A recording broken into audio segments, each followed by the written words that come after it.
we've heard from the EFCC, you know, the bail conditions for the social media activist, and then on the other hand, you know, on the one hand, we hear it's based on what's it called?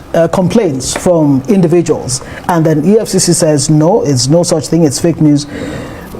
This miscommunication, is that what is giving oxygen to this? If the EFCC is able to determine what is fake news, one would expect too that it will sell us the proper news, the proper situation of things. I think I like the slogan of the EFCC where before now when it says the EFCC will get you anytime, anywhere, right? So that's, you know, connotes a very powerful organization that's ubiquitous. In that case, and then an individual, that kind of powerful organization against an individual, the organization should show some restraint and should show some measure of you know, application of standards. You see, I can say this on behalf of Ola Olukayode, the chairman of the EFCC, that he's committed to standards. But sometimes, oftentimes, the operatives of the EFCC get somewhat overzealous. And when they do that, it shouldn't be too difficult to explain.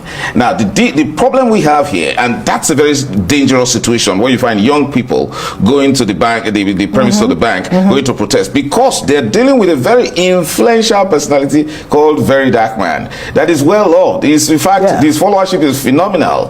Now, and that's the reason why EFCC as you know, an organization that also requires the goodwill of the public in its fight against corruption and financial crimes should actually deal carefully with an individual like Verydarkman. Now, there's a problem. He has been arrested, and then there seemed to be a form of strong, you know, cooperation that was offered by the Guarantee Trust Bank. The expectation is a show of accountability on the part of the EFCC and the bank by simply explaining to Nigerians that this is exactly what's happening. Nobody is saying that Verydarkman is above the law. However, when it seems... the bank in question says, you know, they don't have a hand in it. The young man, the VDM, was arrested outside the premises of the bank, that they've exculpated themselves, more or less. But Nigerians don't believe, and that's the more reason why an authority